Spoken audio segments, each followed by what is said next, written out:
Yo, What up, what up, dogs? though? Well, it's been a minute for me, at least. Yeah, it has been a minute. They've been asking about you, like, where you at? For sure, Just for back sure. in this boy. It's a lot going on as usual. Yeah, So we're gonna that's come right. come see what's up. Let y'all know right now. Hope y'all not real sensitive out there because this joint here gonna be kind of long, but we going deep down in, and you can already see what the title is: Birthright Citizenship. Will be the cause of the deporting of black people, African Americans, however you want to put it, saying that we next. You know what I'm saying? I see we got a couple of comments here. I seen, okay, that my man is. Uh, what's up, baby? What's happening with you? Yes, 6 Man podcast. He hit us up before I guess he was waiting on us or whatever. So I had sent him a little message, give him a shout out. But that's right, Detroit in the building all day, family. Good to You see you. already know. Hope you ready, man. We about to drop some serious shit on y'all. Y'all know we got thought on here, so you know we're gonna go deep. See money. What's shaking, baby? Let your man hold something. For sure. For sure, for sure. Okay. Okay, baby mama then tapped in here. You know that's what's up. Yeah, actually, baby mama was on my head, man, wanting us to do this thing. And I thought Deep Thought wasn't gonna fuck with us today, but he came and tapped in on it. But like I'm saying, man, it's gonna be real deep. We're gonna hit y'all with some different perspectives, some different points of views. You got a group or segment of people that do believe that we're really next, you know, and then you got a group of people that don't think we next, and then you got another group that's gonna give you a whole different perspective that you ain't even thought about. But we're gonna tap in on all of it, and at the end of the day, we're gonna hit y'all with what we think at the end.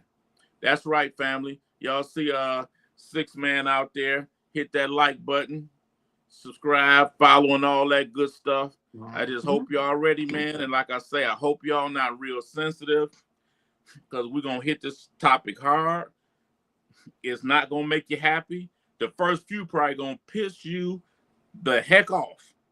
But we're gonna give it to you, and we're gonna give it to you raw. So I hope you're ready.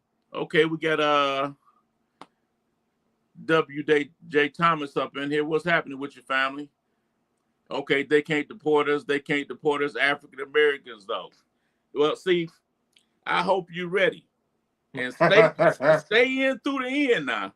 Because this thing going to take a bunch of twists and turns.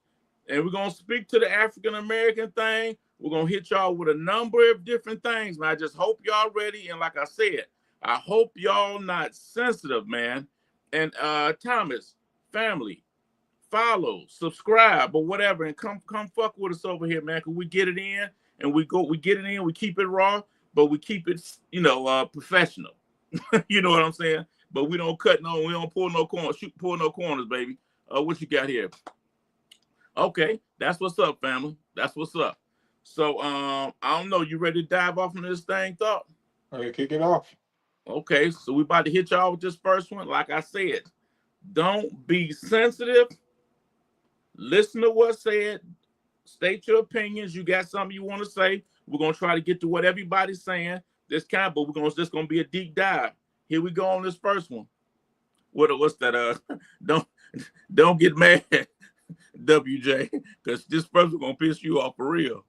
The Supreme Court is getting ready to rule on birthright citizenship, and if you think it's all about the immigrants, you have missed the bigger picture. It's not about the immigrants. Birthright citizenship is about the black community. Now, they know. They're very well aware of this, but it blows my mind of the number of people that look like me that don't see this through to where it's going. Birthright citizenship isn't just about the immigrants. They're going to take care of that exactly the way they're doing. Birthright citizenship is about being able to remove the black community from the country. Look at the bigger picture, friends. Take this where it goes. They know. Take care. Nah, I know a number of y'all done already got hot. Y'all probably fire engine red over there, burning up. But that's a perspective. That's a perspective. I like the perspective. This is the reason I like the perspective, because it's showing critical thinking. And here's the thing. Most people thinking birthright citizenship is just about the issue of newborns coming over, being born. Do they get American citizenship and all that? But that may be the precursor. But it's going to open up a can of worms. And the discussion is going to be about the descendants of slaves and your aboriginals. But I got a different twist for y'all, because we not the only ones having this discussion. Actually, we the Johnny come lately to this, because Canada is already going through this, and Mexico is as well. Mexico had already passed some legislation. Like I say, stick with me and thought on this. Y'all not gonna be disappointed. Y'all not gonna be disappointed. Okay, we got something here. Yeah, 6-man. Yeah, this is crazy. Like I say, hold on. We got a bunch of twists and turns coming. I'm gonna go ahead and move y'all through these first three real quick. You know what I'm saying? So I'm gonna go ahead and slide on this next one. But like I say, don't trip, don't get upset. Just follow what we doing. You got something to say, say it. We're gonna try to get to you. Here we go on this next one. There would only be 100 million people in the United States of America, and they would all look like Miller. Miller is. But everyone said I was fear-mongering when I said they want to cull the population, and fear-mongering when I said they want us to go at each other in American streets. That I was fear-mongering when I said there's going to be a lack of food because they're taking all the workers that would provide us food. That I was fear-mongering when I said they're going to use this 14th Amendment, if the Supreme Court overturns it, as unconstitutional, to not only get rid of the illegal Latino immigrants, but also the black community, the Indians, anyone who isn't white, because we seem to forget, make America white again. I don't know how that got forgotten.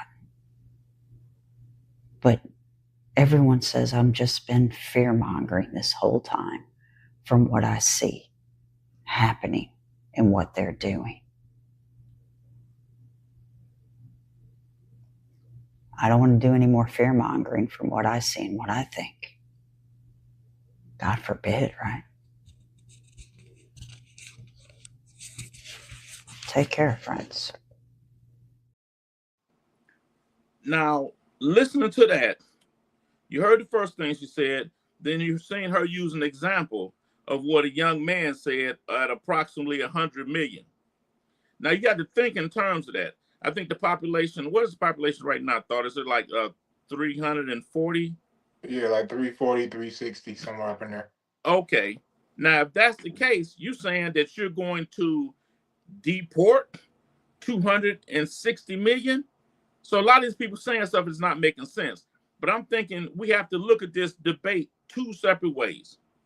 You have to look at this debate as what is the economical impact to the state.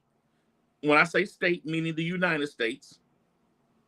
And is it, like she's suggesting, that is to preserve the letter YT people to basically increase birth rate or whatever the case may be.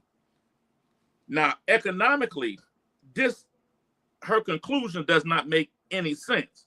We got a comment here. But like I say, this gonna get deep. Just hold on, family. What you got, 6-man? I'm against the changing of the Constitution. Once we done with this, 6-man, I don't think you're gonna have a problem with it. I really don't think you're gonna have a problem with it, because you're gonna see a few things.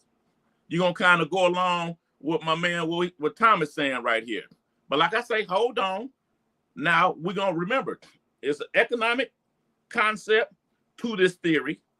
And then there's a theory that she's suggesting that is only involving the preservation of the letter YT people, if you dig what I'm saying. Okay? Mm-hmm. So now we're going to go ahead and we're going to move on this third one. Then we're going to start cooking. We'll get to the fourth one. Here we go. Third one. So I guess I started a fucking shitstorm this morning when I said that birthright citizenship was going to be used against the black community. Let me tell you all something. This is all any way and means they possibly can to remove anyone from the country who is not fucking white. Will they destroy the country in the process? Fuck yeah. Do they care? Fuck no. They think they own it all. They don't care where you're from. They don't care who was here first. They think they own it fucking all. And any means by that they can use, they will. Just my opinion.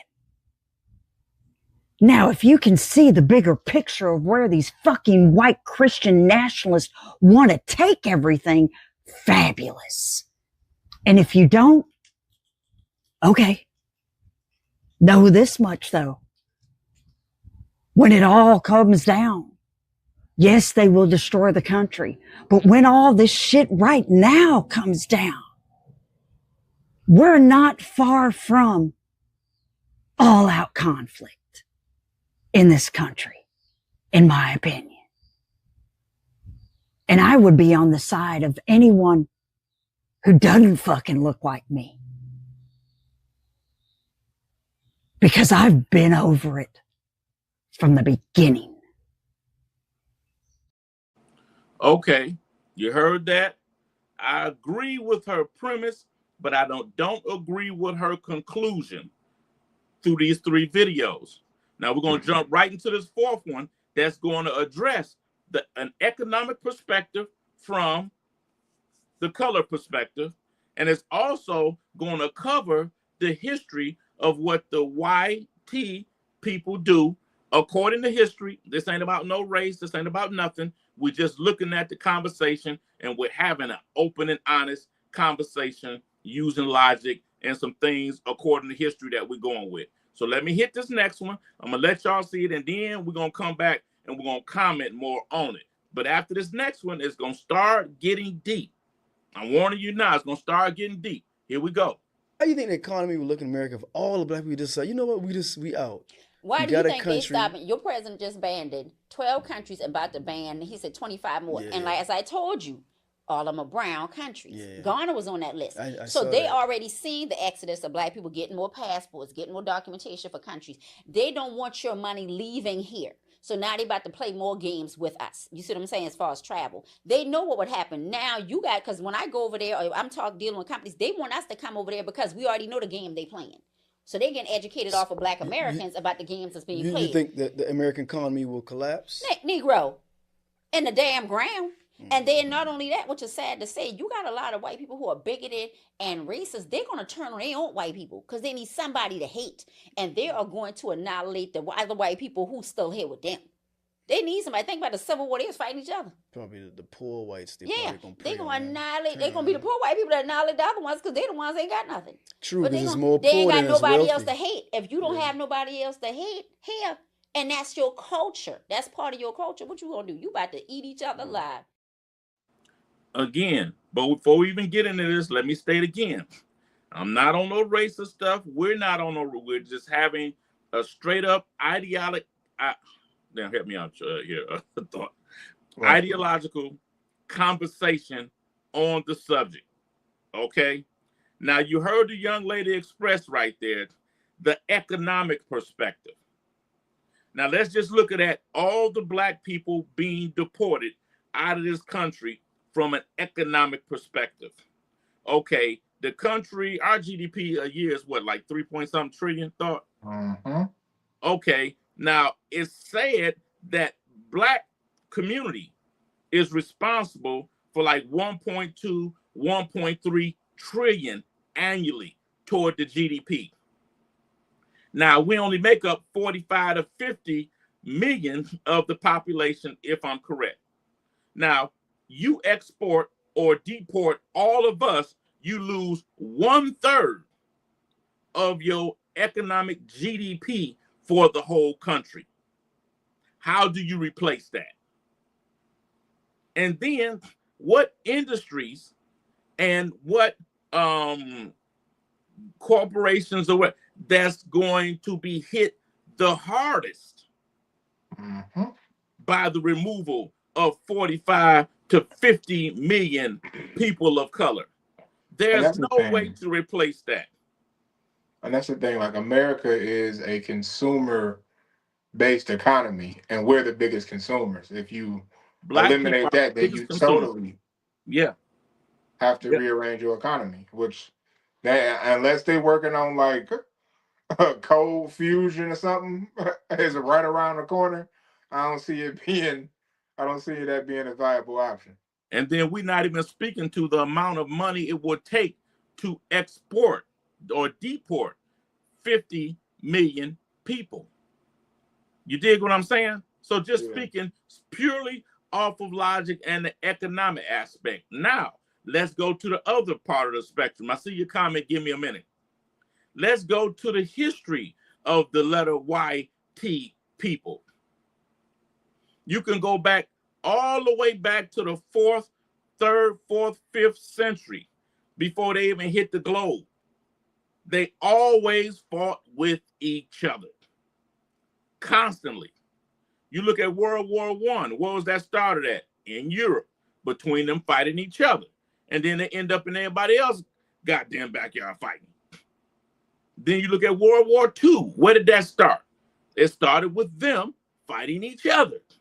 Right. The only time they're able to not fight each other is when they fighting us. Exactly. Oh, everybody else around the world.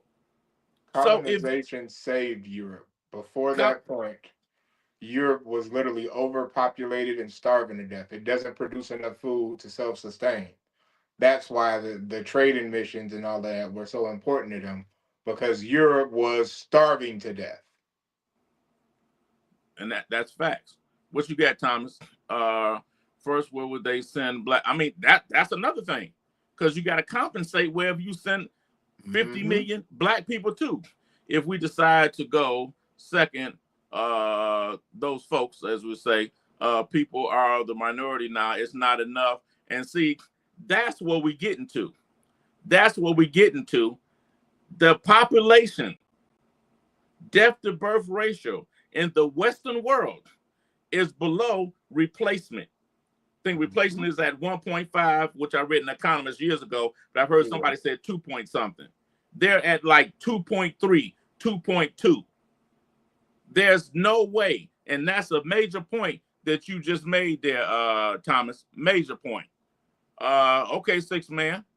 Okay, like now go ahead. Even with that, to the point of the relocating people, like we seen that when Trump suggested that Jordan take the Palestinian refugees, and what Jordan said, like, hey, we're not doing that. That would destroy our economy. And that was only what, 1 million or maybe a million or something, 2 million. You talking about 50 million, but 50 million, 50 million. That brings the country 1.2, 1.1 to 1.3 trillion. So think about that whammy. Okay. Now we're gonna go ahead and we're gonna slide on this next one. And this is a Trump statement, Trump made in his first presidency, right here. African Americans built this nation. You built this nation. You know, you're just starting to get real credit for that. Okay, I don't know if you know that. You're just starting to get, you built the nation.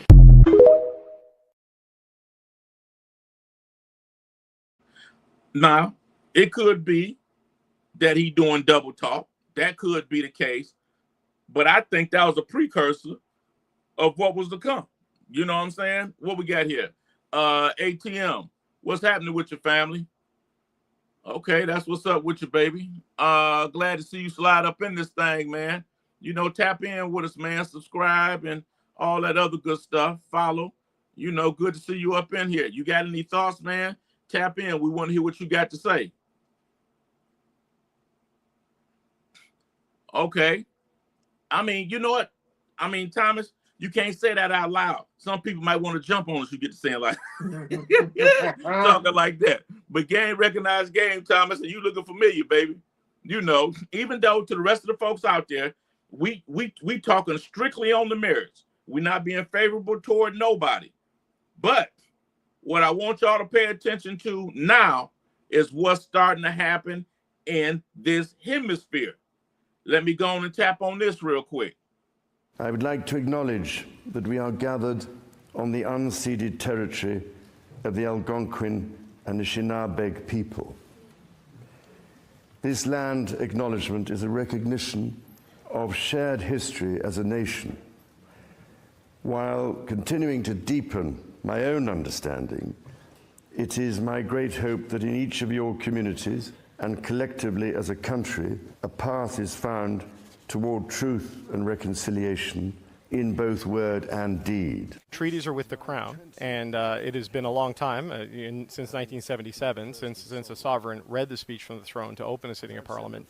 Would not have been done at that time. I have not read that speech. I have seen the highlights of it. I would bet good money there was not a land acknowledgement there. So just in noting the historic nature of the day, the fact that the king made a land acknowledgement that they're on the unceded territory of the Algonquin and Anishinaabe people is quite a thing to note, because it is not something we have ever seen or heard before by King Charles or any other King of Canada or Queen of Canada in the past. I see your ATM. They say Trump, he doing what he need to run that. You see where we're going with this. You see where we're going, family. You see where we're going. Now, you seen what Charles just said. But see, you got to be able to catch what he putting down.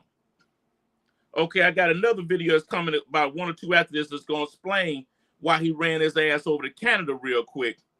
But at that point, you can see he had not, a speech had not been given from the throne over there in 50 years.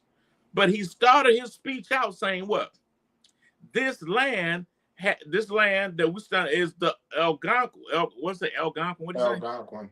Yeah. Algonquin people's land that had not been ceded, meaning that they did not give it up. He's admitting that they stole it. And you see in Parliament that they were there and present. He even met with them after to talk with them, the heads. Why did he come meet with them now? Why did he run over there and give that speech from the throne? And stated basically that they stole it. And he also stated that this would be followed up, not just by words, but with deeds. He was stating a very, very important point. You know what I'm saying? And he said, then the reporters came on after that and said that, let me look right here on my notes, because I get so much coming in here, that treaties are with the Crown. This is going to be very important as we continue to go through this. Because when we get into the 14th Amendment and that Dred Scott decision that's coming toward the end, it's going to go back to treaties. Treaties are made by the Crown. Treaties are made by sovereigns. Okay? So that must be understood. And it also said, unceded territories.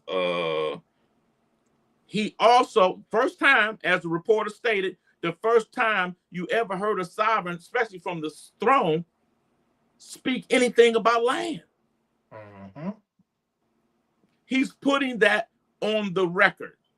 That's what speaking from the throne for. He's putting it on the legal record. That's like being in court and they're making the record. He was making the record and admitting that they stole land and that those Indians never gave them the land. So with stating that, what does that mean? That means that there has to be compensation because he stole territory.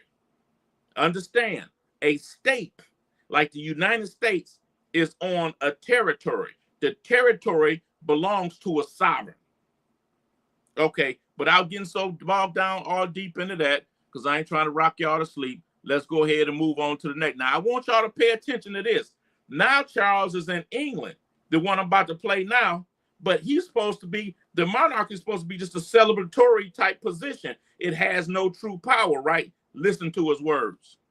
My government will continue to take action to bring down inflation, to ease the cost of living for families, and help businesses fund new jobs and investments. My ministers will support the Bank of England to return inflation to target by taking responsible decisions on spending and borrowing. These decisions will help household finances, reduce public sector debt, and safeguard the financial security of the country. My government will act to keep communities safe from crime, antisocial behaviour, terrorism, and illegal migration. A bill will be brought forward to ensure tougher sentences for the most serious offenders. My ministers will introduce legislation to empower police forces and the criminal justice system to prevent new or complex crimes, such as digital-enabled crime and child sexual abuse, including grooming. My government... He didn't say grooming, did he? What do you know about grooming? Let me find out. But anyway, according to the epilator, a lot. Good point, because he did have his brother over there with him. Epilator had his brother over there getting frisky like two Thundercats. Yeah, but listen, again, he was on the throne, but pay attention to the words. My prime ministers, my government. What point am I making to you people? Now, I'm going to just throw this one in here for all you that ain't catching on. Pay attention to this. You know what else is under the authority of the crown? What? Disney World in Orlando, Florida. What does that mean? How? Ron DeSantis, it was a couple months back, was trying to take away their self-governing, because Disney has always been like a self-governing entity within Florida, so they don't pay taxes, the taxes that major businesses and do stuff. Like, they started getting into politics. Disney was like, he's like, if you're going to get into politics, let's get into politics. But Ron DeSantis lost that battle because it came out.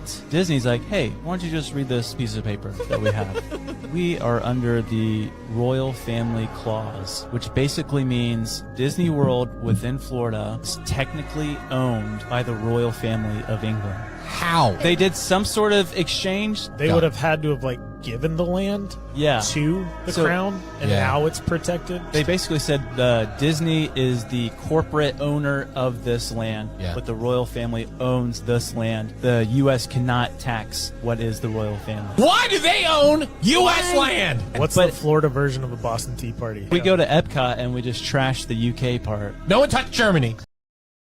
Now, what did that reporter over there in Canada say? It? Treaties are with the crown. Pay attention, people. We building here. We over here cooking. So all that their celebratory manner, they don't really have no power. You heard that man saying from the throne. In his country there, my government, my prime ministers. Okay? Now, we about to go to the next one. And this is going to bring it full circle again before we dip and go a little deeper. Check this out.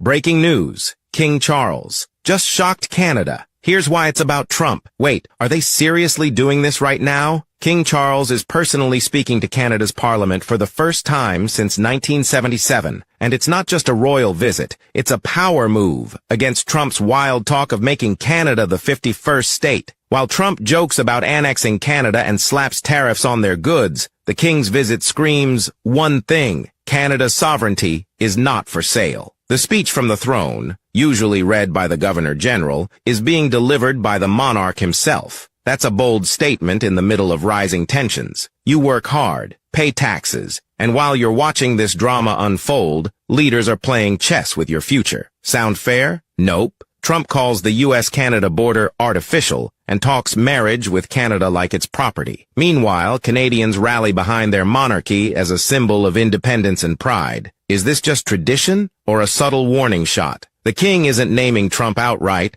but everyone knows what this means. Now, why did he need to run over there, get on the throne, and made that statement? he had to run over there and get on that throne and make that statement to reclaim his property rights. Now, for my assumption, jurisdiction. For my assumption, Trump made the statements that he made because he knew that the Algonquin people didn't cede that land. And he knew a number of other Aboriginal Indian groups or whatever that did not cede their land. All these stuff are treaties. Treaties is held by the crown. Maybe whatever treaty they had was about to run full circle, and Trump was go try to cut a deal with them people. At that point, that territory would be the territory of the sovereign entity called the United States of America. So dig where I'm going with this now. Dig where I'm going with this. And what must also be understood, they stated the date in which that happened, but they're discussing it like it's property because it is property. It's property being held and protected for the king under divine right. Divine right. Now, if y'all got any questions on some of the stuff that I'm putting down, you can go buy my book. It's in Amazon right now.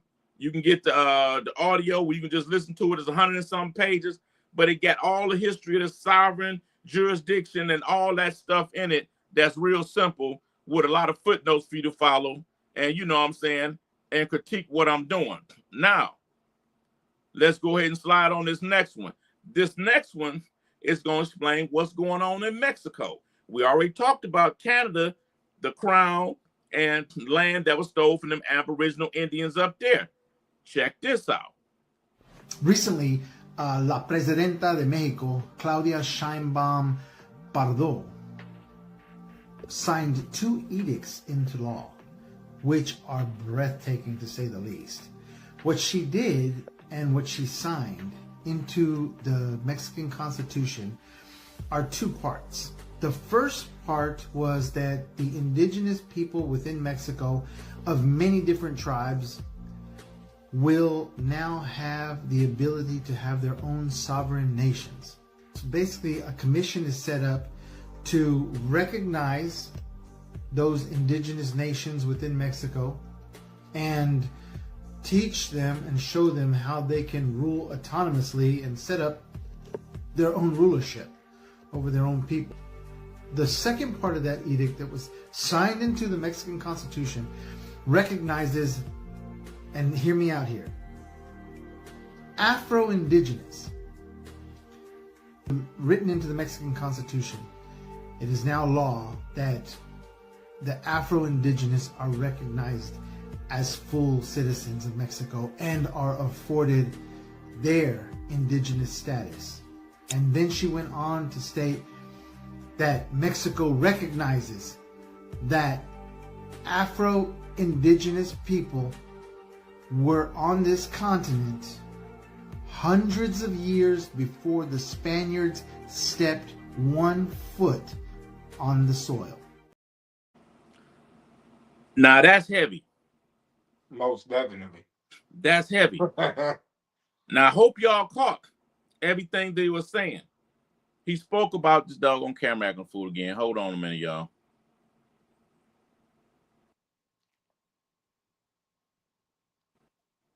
Okay, I'm back now. I hope y'all caught everything that he's stating. Now, he spoke about the Aboriginals getting land and getting territory and sovereignty back. But there was a distinction that the president of Mexico made for Afro-Indigenous. And notice he said the word citizenship in with Afro-Indigenous. That word citizen or citizenship is dangerous, which you will see in a couple more videos. But he went further and stated that instead said, and understand, this was something added to their constitution, that they were on the land hundreds of years before the Spanish even got there. So that means the land belongs to them. That distinction was not put in there for the Aboriginals. It was only a distinction put in there for the Afro-Aboriginals, along with citizenship. And understand, the citizenship will be something placed on them to place them under jurisdiction, even though they'll have sovereign control of their territories or whatever that agreement, what the measurement of their territories is. So it's important to pay attention to that. And like I said, that book I was showing y'all is all in there explaining a lot of that. Okay, and he also said something about indigenous status. Indigenous status is important. Why? Because the word status is where the word state comes from. Because status means position or jurisdiction. That's where the word state came from. Okay, so it's important to recognize that. We got a comment over here. Let me tap in on it. Okay, appreciate you, Thomas. Appreciate you. You know what I'm saying? Mm-hmm. So keep that in mind. And also, I got a couple, man, I got some, it's about to get real deep, y'all. It's about to get real deep. I hope y'all locked in. But I got a hell of a twist for you. I just hope you're ready for it. So like I said, I'm overstating the point. Let me move on to the next video. Treaties are with the crown. Treaties are with the crown. Treaties are with the crown. Treaties are with the crown. And it has been a long time, since 1977, since a sovereign read the speech from the throne to open a sitting of parliament. Would not have been done at that time. I have not read that speech. I have seen the highlights of it. I would bet good money. I know I showed that to y'all earlier, but I got to remind you and let you see what's going on in this hemisphere that has not happened here yet. Now let's slide on this one. Are getting their land. The indigenous people of Mexico are getting their land back, infrastructure, and money on a monthly basis. La Presidenta de Mexico just created a commission to protect the rights of indigenous and Afro-Mexican communities. This commission's role is to promote dialogue and policy and actions that directly benefit these communities, particularly in southern Mexico, where both of these communities are more concentrated. Her administration will emphasize the protection of indigenous lands, culture, and rights to environmental sustainability. This aims to provide cultural preservation with economic development, ensuring that indigenous people can maintain autonomy over their territories while engaging in environmentally responsible economic activities. This includes access to education and healthcare in underserved indigenous communities. She has also advocated for more explicit protections for Afro-Mexicans in Mexico. This includes policies aimed at addressing systemic racism, historical exclusion, as well as ensuring that Afro-Mexican communities have access to resources and social services. This modified article of the Mexican Constitution has now been released in more than 60 indigenous languages. What has Trump proposed for the indigenous people of America? What has Trump proposed for the indigenous people of America? What has Trump proposed for the indigenous people of America? And I don't want to hear any of you mofos coming over here telling me that women are not ready to be in power, because she is just proof of how women can lead with integrity, compassion, and the fortitude of 1,000 men void of violence, inequality, and injustice. Viva la Presidenta de México. A huevo y a quien. Now you heard that. Mexican constitutional changes. Constitutional changes. Could we be headed for some possible constitutional changes? Hey, I might be in silly season when I said that right there. But dig, something coming. And then she doubled down on the Afro part, and that's what she said, constitutional changes in the Mexican Constitution. Okay? And then she called out Trump. You seen me run that back for you 3 times so you could hear it. Keep that in your mind as we continue to rock, because at the end of the day, I think that's what birthright citizenship is all about. But you don't hear me, though. Let me go ahead and hit on this comment right here. Thomas, what you got? Another question is, why are they giving these people their land back? I mean, Thomas, you know why they giving these people their land back. They giving it to them because they never ceded it. They stole it.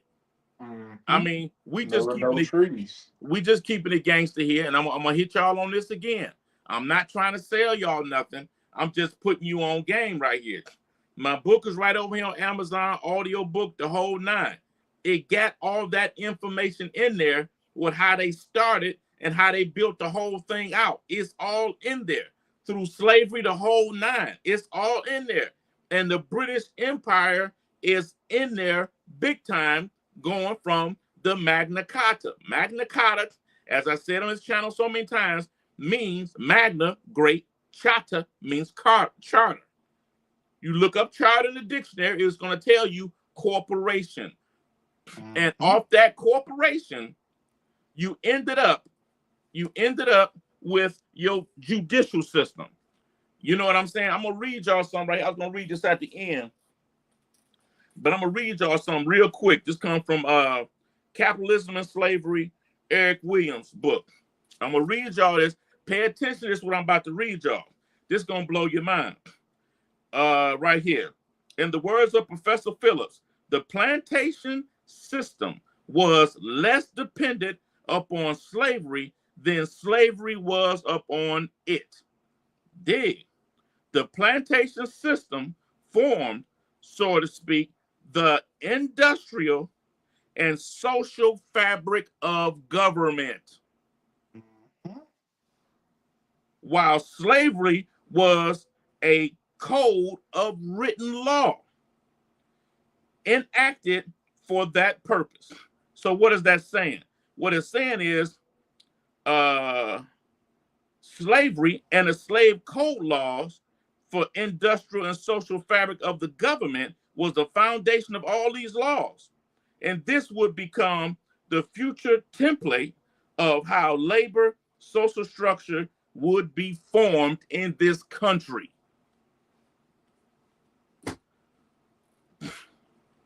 I know that was quite a bit to chew on right there, but let me go ahead and slide on this next one. This next one right here, man, I'm gonna tell y'all. Hold on one minute. Damn, did I play the black guys already, or I skipped over? Okay, the black guys next. I'm about to play this right here. Question. Since you're not a federally recognized tribe, why should Ohioans care what you are saying today? Well, we never relinquish our rights or our claim to this land. And as Aboriginal people of this land, and the United States is part of the United Nations, we're under the jurisdiction of the United Nations and the rights of indigenous people, and that drafted declaration was passed in September of 2007. Well, we have 139 in various states, but you have to remember, our mounds are all over North America, from coast to coast. So are you telling us that there's a dispute here about whether an Indian casino might move in? You're saying it's just a coincidence that you are seeking to be a federally recognized Indian tribe and that you're getting involved in this. You're really not getting involved in this at all because your tribe wants to have a casino here. It has nothing to do with it. Correct, except for one portion. You said seeking. We are not seeking federal recognition. We don't need federal recognition. In fact, if we wanted to do a casino in Ohio, we wouldn't need federal recognition to be able to do it. There was a precedent that was set in the beginning before the founding of America by the British, as to who really has the power to do that. Okay, now you heard that. I had him say by the British 3 times. He asked, he said, so you want this, that, and other? He said, no, one correction. We don't need to ask the federal government for anything. We don't need to be recognized by the federal government. The guy tried to push back. He said, well, hold on, there's legal precedent set up by the British. Remember the statement. All treaties are held by the crown. Treaties. It's going to blow. When I hit you with this, it's going to blow your mind. Hold on. All treaties are held by the crown. You heard him referring to a foundation of law that was established before America. Who was here then? The British. The British had 13 colonies. No, 13 charters. Dig now. Like I said, that's all in the book that I showed y'all. Okay, now bam. We're going to slide on the next one. Now, this one right here that we about to hit on right now, this is about a little over 2 minutes, but pay close attention to this because this is going to be a twist, and it's going to take you deep. I'm telling you now, it's going to take you deep. Y'all got comments? Speak on it. I'm listening. Black people in America, whether enslaved or free, cannot be U.S. citizens. I want you to hear what I just said, and I just said it. Black folks in America, whether you were enslaved or freed, cannot be U.S. citizens. Hear me out. Don't call me a racist just yet. It's the best thing for you, and you need to understand the relevance of it. Okay, the overturning the Dred Scott, the 14th Amendment clause was designed to reverse the Supreme Court's decision in 1857, Dred Scott versus Stanford. Decision which held that black people, whether enslaved or free, could not be U.S. citizens. The 14th Amendment ensured citizenship for formerly enslaved people and their descendants. So, you black people, in 1857, right before the Civil War started, treaties made in pursuance thereof, Supremacy Clause, says that you're free. Says that you are not even allowed to be a U.S. citizen. And I know most people says, oh, I am a U.S. citizen. Oh, you don't want to be. Because as a U.S. citizen, your government is your creator and you're under their rules and jurisdiction. Now, the reason that they said this is that you were brought here, bought and paid for. You were a slave. Immigrants come here either illegally or legally. Are you with me? To better their life. You didn't have that option. That's why you wasn't even allowed to be a U.S. citizen. So you was free from 1857 from this Supreme Court case, which the Constitution and all them white people that y'all hate freed you. Y'all just didn't catch the memo. The federal government created a war, and then they fucking designed an amendment that completely conflicts with the Supremacy Clause. Treaties made in pursuance thereof, the Constitution is the law of the land. All right, not something that the bar registry puts forward and condemns as unconstitutional. Because the 14th Amendment says that you're admitting that you're slaves or you're descendants of slaves. If you're not allowed to be a U.S. citizen as a black person before the Civil War, you were getting ready to be freed. Okay, don't trip, Thomas. I got you. Me and Thought, we got you. Yep. That was a whole lot to unpack. That's why I said y'all got to pay attention to it. It's a whole lot to unpack. You're going to have to be patient with me through these last few videos because I'm about to do a lot of explaining, but it's going to clear up a lot for y'all. Okay. Now, he said the slaved, ED, and the freedmen. He did not say slave. Slave and enslave is two separate things. I'm going to give you the definitions after the next joint play. But he said slaved and freedmen cannot be U.S. citizens. Okay, why did he state that? He stated that you can't be U.S. citizen because he quoted the Dred Scott decision. I got another Dred Scott. I got a video coming about some Dred Scott stuff in a minute. I'm going to get deeper in that that'll clarify all that. Okay, but the Dred Scott decision, one of the dissents was written in there. The justice said that there is no law that a white man or white man has to follow. We're not a race. We just quoting what was stated by the justice that a white man is bound to follow. That's what he said. And he said that blacks could not be citizens in there. Why did he state that? He stated that, and then he stated in there, and I'm going to repeat what he said. He said, where is it right here? What I wrote this damn thing down, I can't find it. He basically said something in pursuant of the Constitution. What did I write that down at? But anyway, that clause was a supremacy clause. The clause is a supremacy clause because the supremacy clause basically saying it supersedes domestic law. So it superseded what came later of the 13th, 14th, and 15th Amendment. Understand 13th, 14th, 15th Amendment was the Reconstruction period. But the Dred Scott ruling superseded that because it said treaties in pursuant of the U.S. Constitution. If you AI that, it explained to you that it's basically saying that the treaty supersedes the Constitution. So it goes back to the treaty. The treaty of who? The treaty that the British did. Domestic law from a Congress or what cannot supersede treaty. Treaty is the supreme law over domestic law, because treaties are done by who? Treaties are held by the crown. That's the sovereign. The sovereign is what gave permission for the 13 colonies or 13 charters, corporations, that eventually end up becoming and declaring themselves a nation in 1776. Declaring means nothing, because declaring is equivalent to what Palestine has done. You have to be internationally recognized. We were not internationally recognized until we signed the Treaty of Paris in 1783. We were recognized as a sovereign nation in 1789. I'm gonna get that comment in a minute, y'all. Hold on. So, what is he saying? The freedmen, which you're gonna find out, were people that came over as a slave. They were bought, and they was exchanged, purchased, and brought here. They became freedmen.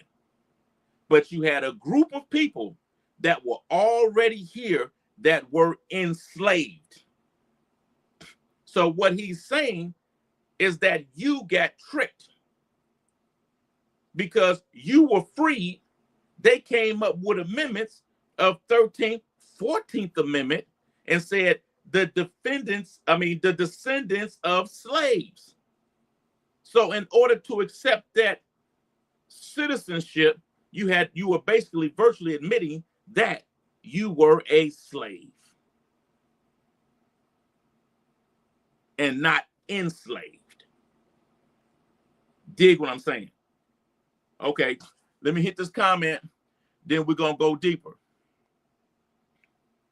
Okay, we can't be citizens because we are indigenous to this land. They had to be meaning a citizen of their corporation. Okay. That's where it get deep at. Okay. Yeah, you get, that's what I say. Let me show this again. I'm not trying to sell y'all nothing, but I'm trying to help y'all see certain things. I'm just stating this over and over again. You need to grab this book. It breaks all that down. Yes, I wrote it. I only wrote it like 106 pages, so it's real quick. You can listen to the audio book. It will break it all, and it will give you the history. This book got so many footnotes in it from other books that cost like $1,200, $1,500, some of them. You know what I'm saying? Well, you can cross-reference. This book is equivalent to about 700 to 800 pages, but I only got it 100 pages. You got to go check that out. It's on Amazon. Now, to go back to what my brother Thomas just said, let me put your comment back up here. Then we're going to move back through the rest of this because I ain't trying to bore y'all. Okay. We can't be citizens because we are indigenous to this land. They had to be meaning a citizen of this corporation. Okay. As I just stated, your 13 colonies were established by charter. The first charter that was created was the London Company. And from the London Company, it gave birth to two other companies, the Virginia and the Plymouth Companies. All those were charters based off of the beginning of the charter system, the Magna Carta, 1215, okay? And when the Magna Carta was created, you end up getting, at 1218, you end up getting 4 temples that was placed in London. 4 temples that was placed in London. All those 4 temples, forget the name of them, but they were all law schools. They started to teach law. And this law will be practiced from the bench. But you look at bench means bunk, B-A-N-C. Bunk in Italian means bank. Okay? So it's basically a merchant's bank. This was a way to, and it's all in the book, this was a way for the, well, I'm going to say it, for the Pope to receive his taxes. That's what gave birth to, later on, would be the doctrine of discoveries. And there had to be a legal basis for this. What happened with the Magna Carta, there was a disagreement between King John and the robber barons. The robber barons, excuse me, y'all, the robber barons went around robbing city-states, but they had to kick up to the king.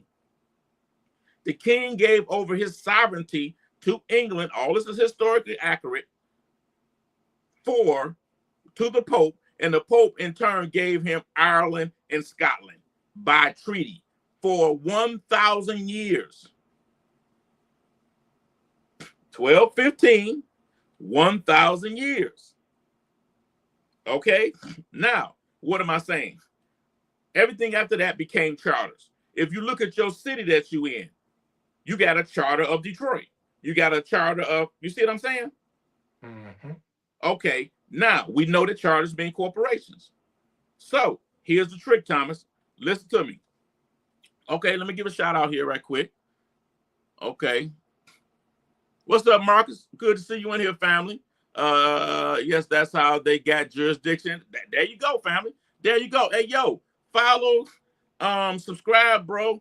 Give us some likes out there and all that. Appreciate to have you in here, man. Come back and fuck with us some more, man. We just be in here building, you know.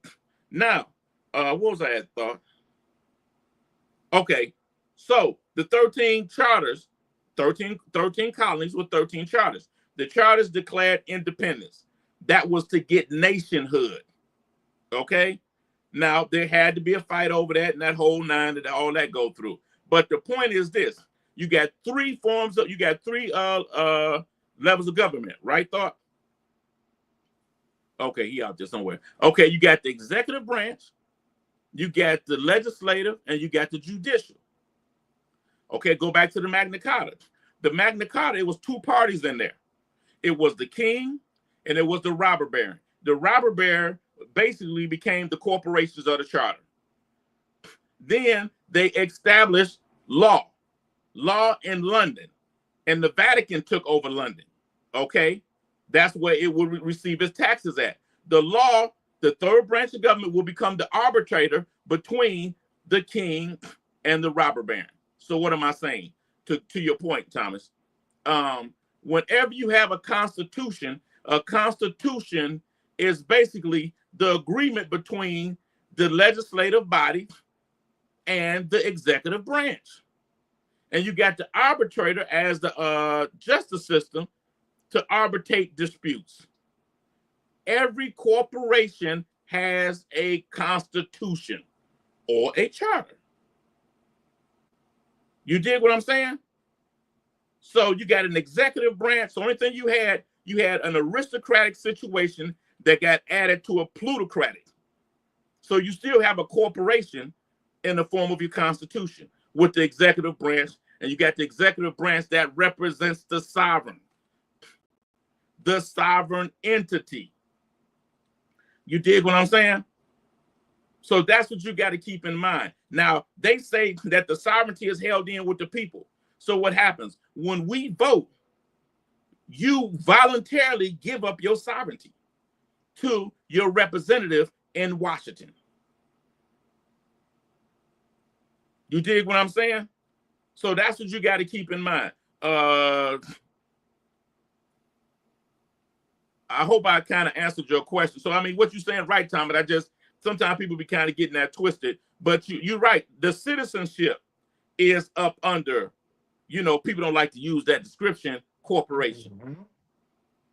You see what I'm saying? So you're right. And there was a switch of government. And what happened when you became a citizen, the nation nationalized you, which we're going to get into that in a minute as well. What's good, family? I'm good. I'm good. How are you? For sure. Glad to see you in here, Marcus. Okay. Now let's move on because I ain't trying to wear y'all out. I know this is going to be kind of low, but we almost done. But it's about to get even deeper. But let's run this right quick. This is a short one. We didn't come here for a better life.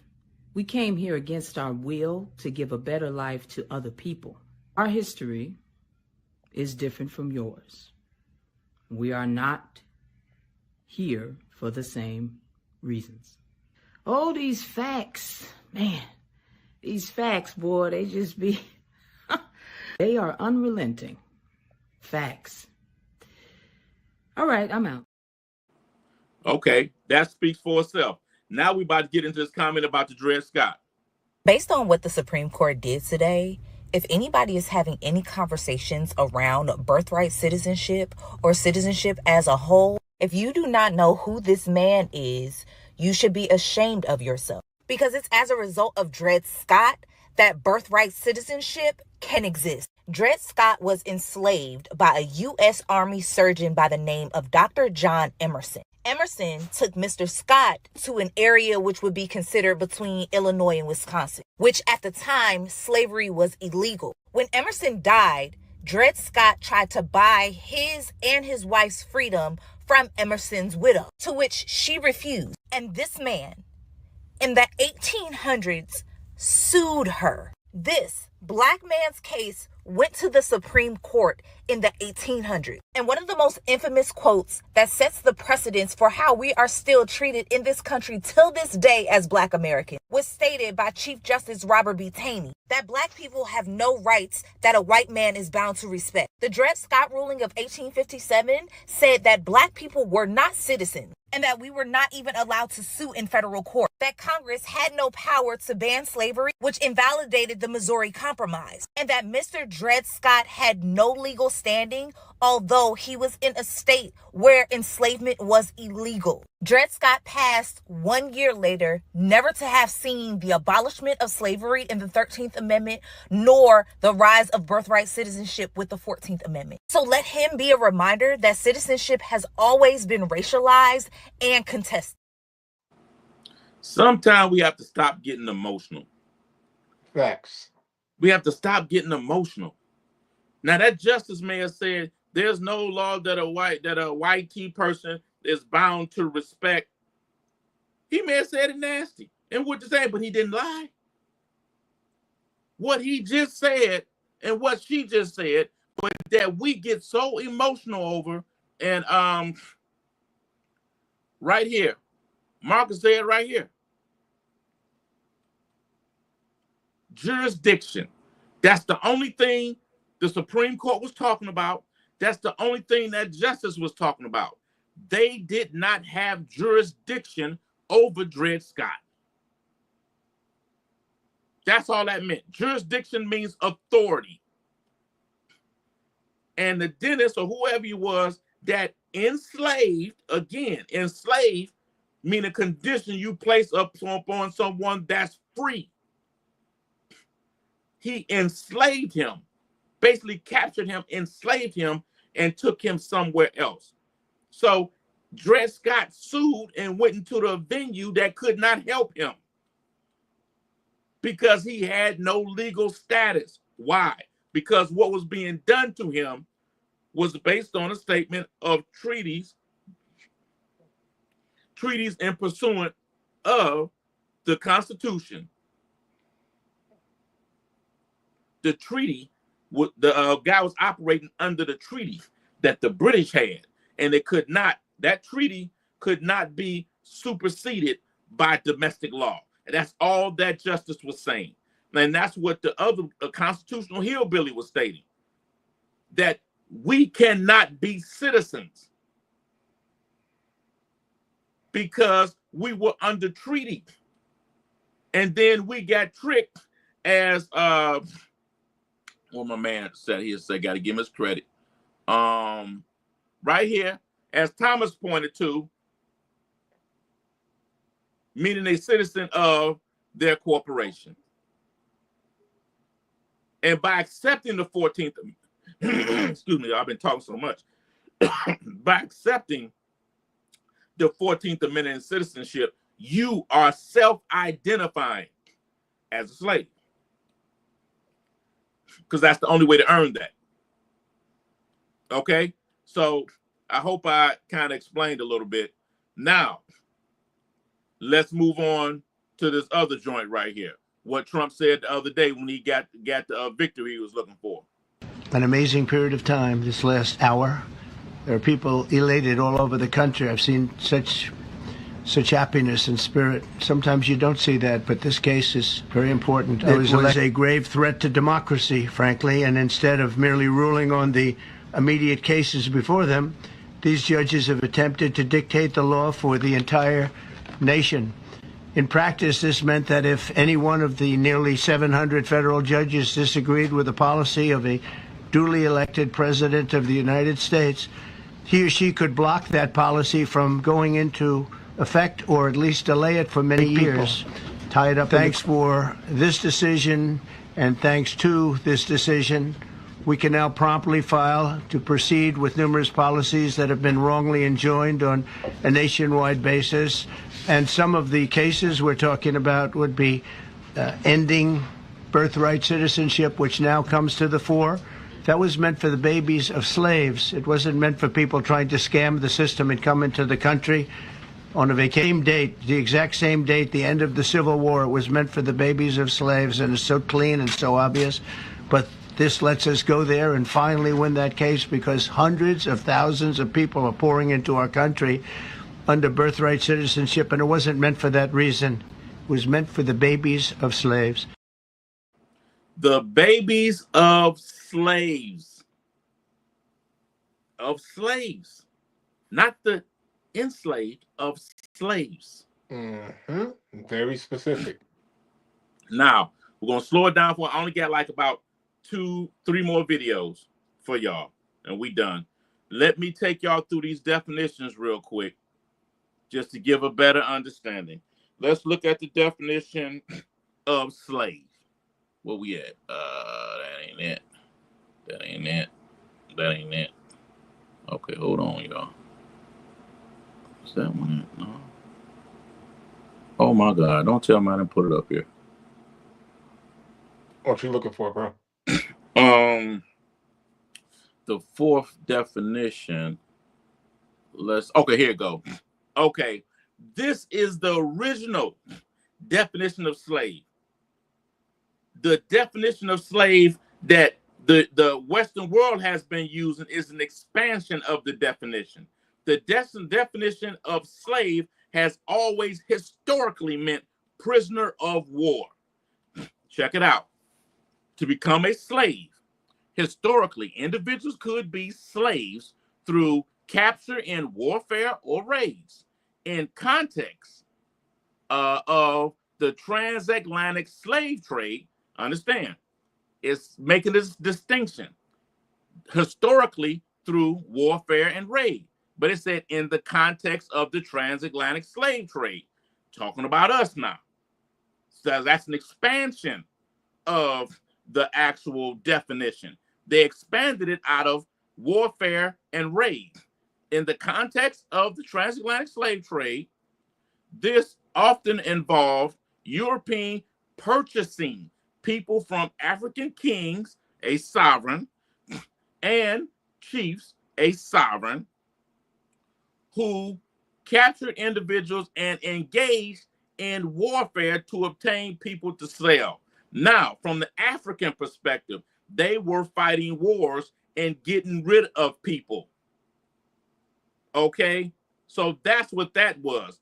But historically, you were only a slave for so long. But I'm going to show you how that changed. Okay? Now, that's for just plain slave, right? Okay, now we're going to go to enslaved. Okay, enslaved, right here. What did it say? The descendants of slaves, right? In British colonies, particularly in the southern United States, laws were enhanced to make slavery hereditary through the mother status. State comes from status. Status means legal position or standings. Hereditary through the mother status. She's a slave. Anything that comes from a woman is a slave. Okay? Hereditary. This means if a woman was enslaved, not a slave, they expanded it. Enslaved, meaning she was free and she was taken into slavery. Enslaved, any child she has would automatically be born into slavery, regardless of the father's status, legal standing, state. This system perpetuated slavery across generations. Now you're seeing that. Now let me hit you with one more that's going to blow your mind. Hold on. Here we go. Racialized system.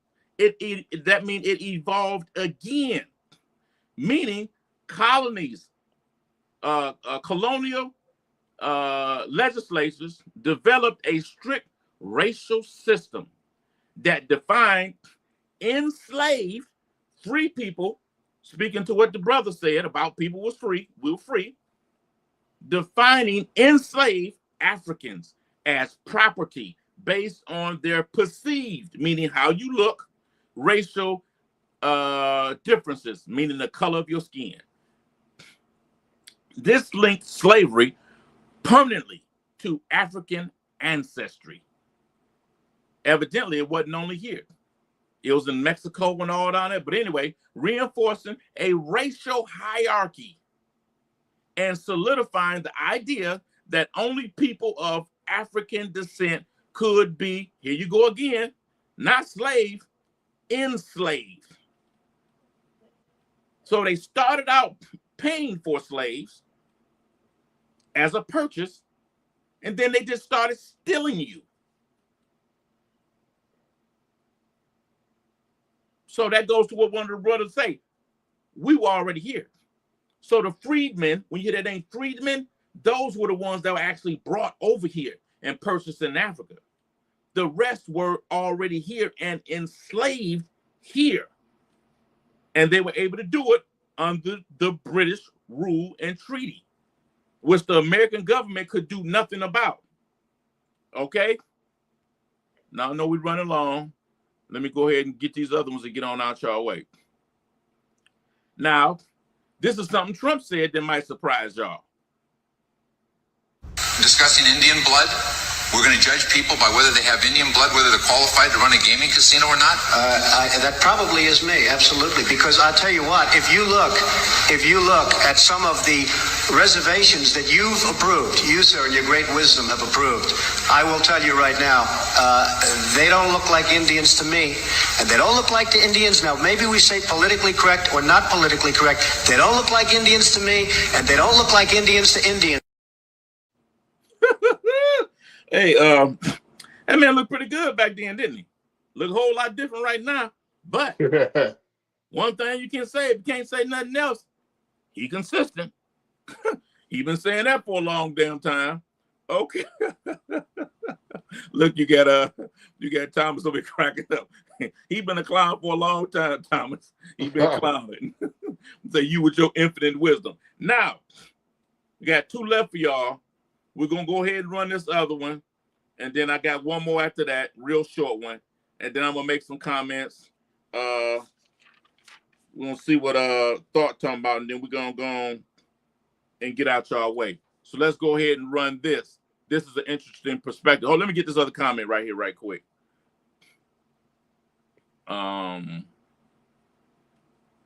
Okay, this Thomas here too. Like a motherfucker. and been doing it for a minute too. People got to go back and look at some of the comments. A lot of stuff he doing, stuff he been talking about a long time ago. But Joe, check this out. By 1861, the value of enslaved people in the United States was between $3.5 and $4 billion.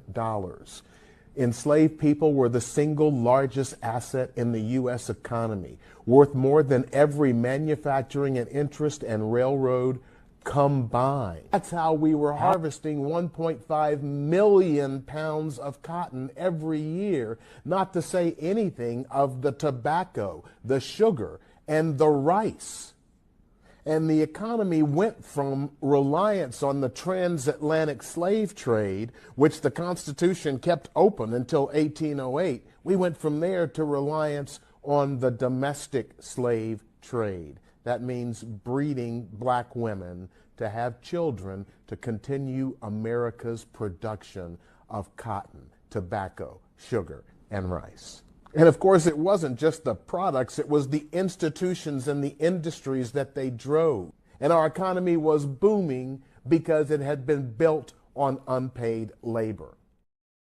Now, we already talked about the slave codes and all that, how it set up industry and the framework for government that we basically operating up under today. It's just you don't call it slavery, you call it labor or whatever, however you want to classify it. But it's pretty much the same structure. Okay, and then you heard him saying that the most valuable asset that the United States government had, including all of its industries and the railroad, was the slave. And then it also told you once slavery was taken away, they started the breeding farms. Why? Because any child born through a woman would inherit slavery. Where did that come from? It comes from the documents of discovery. 3 documents. Is actually stated in 1452, either 1492 or 94. One of them. And it's stated to, and the Pope was talking to the Spanish and the Portuguese, said you are authorized to go and reduce all infidels to hereditary servitude. The first time hereditary has been added into the definition of slavery. And it was done by the West, sanctioned by the Catholic Church, and pushed forward by the monarchs of England. I implore you to go look at the Paris Agreement, the Paris Treaty. Look at the first 4 lines, and you're going to see that the King George III is identified as a prince before they start saying king, but he's a prince to the Pope, and called him the treasurer of the Holy Roman Empire. Those words are in there. He's the treasurer because all the funds from slavery and everything else is taxed, and it goes to London and it's paid out. Okay, that's also, I hate to sound like a broken record, it's all in this book. It's all in this book, and you will see it. You will see everything. Your mind will be blown, family. Right there on Amazon. It will be blown. I'm not trying to say you nothing. I'm just giving you the straight up facts. The normal people people usually be in here, they would tell you if they was in here, but we ain't been on here live in a minute. So, but my whole point in what I'm stating is that this was an industry. Now, let me drop this on y'all. After the Dred Scott Agreement, you can find this in Capitalism and Slavery. Hold on. You can find that in this book right here, Capitalism and Slavery, by Eric Williams. The Crown of England, treaties are held by the Crown. The Crown of England paid off all the plantation owners in the West Indies, in the Caribbean islands, paid them all off for the loss of their property once slavery ended. Now, Lincoln, around the same time, came through and he paid all of the plantation owners here in the United States for their property.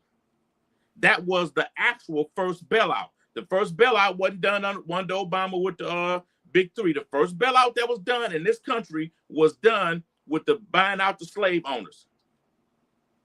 That was the first bailout. Then after that, you ended up getting the 13th Amendment. And then after that, you got the 14th Amendment. After the 13th Amendment, you have a law in England called the Sesquiquid V or Sesquiquid K, one of them. And you have 3 years to claim yourself. If you don't claim yourself in them 3 years, the state can claim you.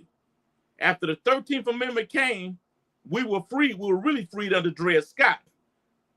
But under the federal citizenship move, we were freed from the 13th Amendment. We did not claim ourselves. So they turned around and they claimed us as federal citizens, descendants of slaves. but we were enslaved. You dig what I'm saying? So you got to know this stuff, people. But my whole point is this.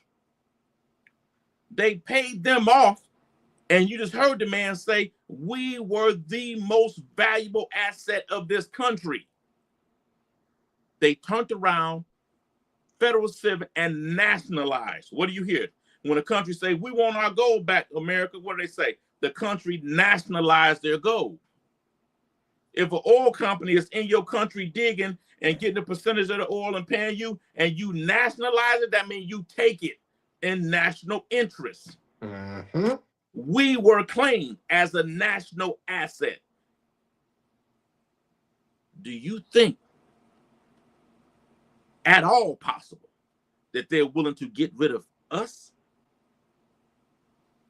Not at all. And we're a national asset? Now, I'm about to show you why we're a national asset. Check this out. I don't think anyone can dispute the fact that African Americans have become a global cultural superpower. Culturally, they're a superpower. Whatever cultural soft power that America has in the global South, it's African American. Says it all right there. Amen. That's the last one right there. That says it all right there. America has two main exports. We got one lockdown, and it's love. And the other export is war. America's popular because of us. The culture of America is love because of us. Fashion, athletics, entertainment, even scholarship, because of us. Us. That's why every video that we do, at the end, I always tell y'all, fuck with us because we're trying to fuck with you. But I always end with, we got next. Family, we got next. We got next. Who we got here? Okay, damn. Hey, Thomas, your wife came on here?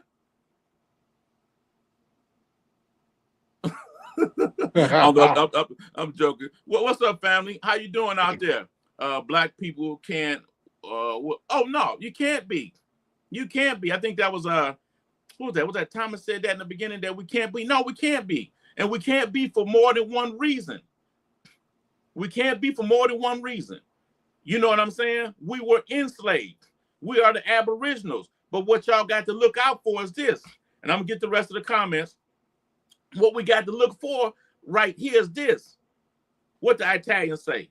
That when they opened up the books, they're going to make you. They're going to open up the books. What's going to happen is Trump is resetting this shit back to 1860, 66 or somewhere in there. He's setting it back. He wiping all of the statutes and codes that was done by the Federal Reserve of 1916, 1910, somewhere in there. You got your $5, don't disrespect nobody, but what they call the $5 Indians, you got them under the 1929, and no disrespect, 1929 Coolidge, was it 29 or 24? Coolidge passes in Congress that opened up to Native Americans, while you had the Racial Integrity Act that was adopted by basically all the states out of Virginia that switched the category of black people, as we say today, to black and all other names except for Indian, to rob you out of your right and replace you with other people that were Indian. However that go, I'm not fighting that. I don't have a dog in the fight on that. But you see what I'm saying? My point is this. Once he take this thing back, you're going to get a lot of lawsuits that's going to go in, that's going to suggest a lot of the points that you guys are making in here today. But what's going to happen, and what did I think that was Thomas said, I'm going to get the rest of y'all message in a minute. But who said this? Said something about the land. Why are they, let me see, question where, right here, it was Thomas. Asked damn good question. Why are they giving the land back to the people now? They giving the land back to the people now because the reason why they about to open that thing up back with the 14th Amendment. Because a lot of your treaties, I told you the treaty that King John had with the Pope was for 1,000 years.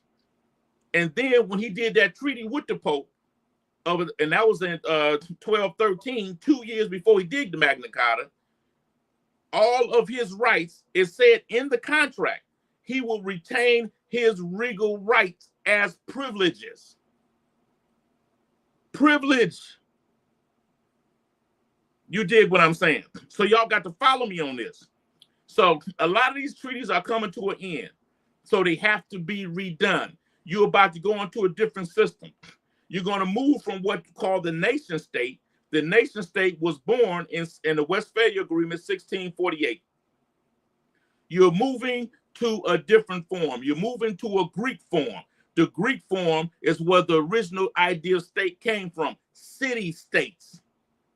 That's why he rolled all that racial stuff back. The reason why he rolled it back, because he don't need it in the way for when you get what's back yours and you get on your land and you don't want nobody else on your land but you and yours.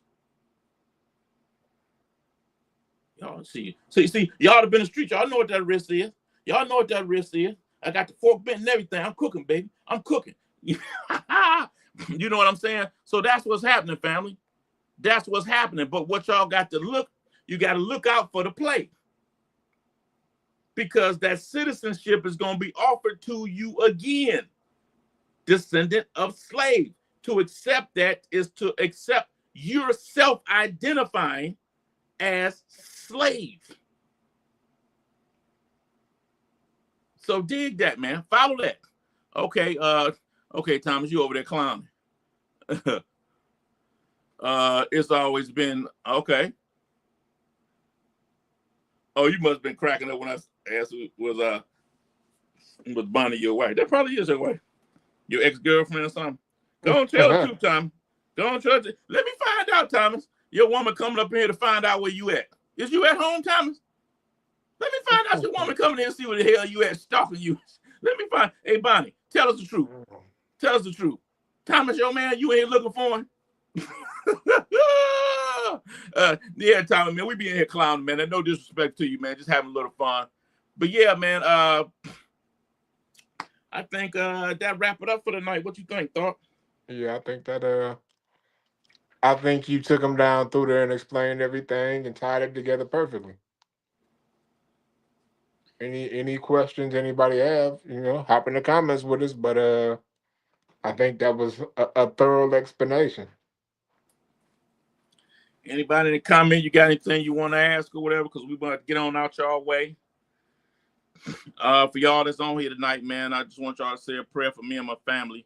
Going through a few things, but we got God's favor, so we're gonna work it out. So, and for anybody else, man, subscribe, follow, give us some likes, man, or whatever. Took quite a bit of time to go ahead and put all this together and find these videos and try to line it up. But we wanted to try to go through it and give a thorough explanation about what's going on from different points of view. Like I said, it's not about no race or nothing like that, because you seen I had Constitutional Hillbilly up in here, and the other young lady in the beginning, I think she's a LGBT or something. No disrespect, I don't get that stuff right sometimes. So we all inclusive in here, man, but we just trying to get to the truth. But at the end of the day, man, it's going down. And if you ain't got nothing left, Thought? Oh no, I'm good. We didn't cover it. Should I say you did? Listen, this was your show and you did your thing for sure. Nah, you held me down because I was messing up in there for a couple times. But like I always say, man, fuck with us, we trying to fuck with you. And please, at the end of the day, my people, whomever you are, from whatever persuasion, we got a lot that we about to go into, but we're gonna go into it together, and we're gonna have to figure it out. But dig.